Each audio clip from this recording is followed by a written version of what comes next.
All right, hello everybody, Problem Fixed here. We're gonna do some life hacks today on packaging tape. We all use it, we love it, and sometimes it's even our best friend when we're doing the Christmas tree or packaging boxes for moving, things like that. We wanna know, what's fragile, what's not fragile, things like that. Here I have a storage box, just kind of good example, it'll help out for this situation. First of all, though, I wanna go over a simple hack with the actual tape itself. We all go around trying to figure out where the start of this stupid tape is. We're trying to figure it out with our thumbnails. Some of us don't have them as well as others, things like that. So what is this thing? Why is it always here? We break it off, cut it off, not use a lot. But here's what it's for. You just take it down, push down like this, and go like that. And as you go, this will actually bring up your tape. So you don't have to go around and look all the time for the tape. So we've got our tape up.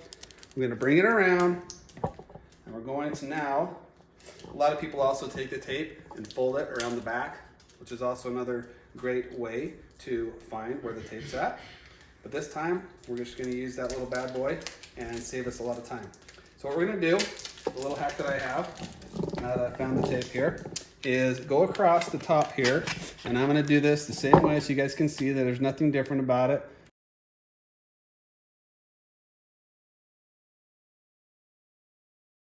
All right, so when we pull, this is what usually happens. Let's get them both here. This is what normally happens when we pull. This, right? So we have a problem with that. That's not what we want, especially if we want to have something nice and neat, things like that. So what you'll do is you'll take it from both ends here, and then you'll just pull like this, really hard, and it'll come right off. Like that. Boom. You're welcome. Like, subscribe. Problem fixed.